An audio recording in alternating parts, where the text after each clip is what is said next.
بسم اللہ الرحمن الرحیم۔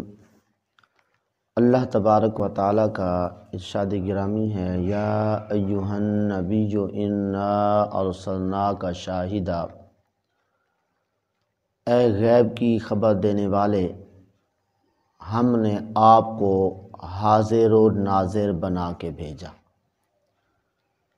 اس آیت مقدسہ میں معلوم ہوا کہ آقا کریم صلی اللہ علیہ وسلم حاضر و ناظر بن کے آئے ہیں۔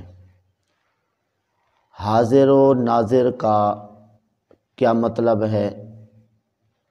حاضر و ناظر کا مطلب ہے وہ قدسی قوت والا جو ایک ہی جگہ پر رہ کر ہتھیلی کی طرح پوری دنیا اور دنیا والوں کو دیکھے، اور ایک ہی جگہ پر رہ کر دور و نزدیک کی آوازوں کو سنے، اور ایک ہی جگہ رہ کر جتنے حاجت مند ہیں ان کی حاجتوں کو پورا کرے۔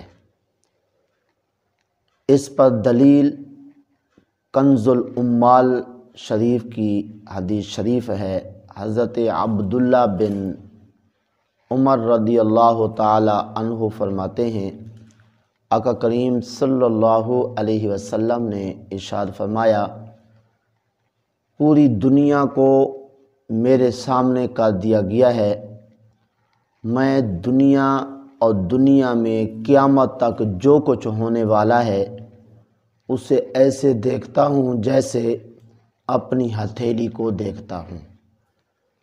تو اس لیے ہمیں اس سے فکر کرنی چاہیے کہ آقا کریم صلی اللہ علیہ وسلم ہمیں دیکھ رہے ہیں، ہمارے اعمال دیکھ رہے ہیں، اس لیے ہمیں اچھے اعمال کرنے چاہیے تاکہ اللہ اور اس کے رسول دونوں کی بارگاہوں میں ہم سرخرو ہو جائیں، کہ اس طرح آقا کریم صلی اللہ علیہ وسلم کی پاک بارگاہ میں اگر مجرم بن کر حاضر ہوں گے تو اس وقت پھر کتنی بد نصیبی اور کتنی بدقسمتی ہوگی۔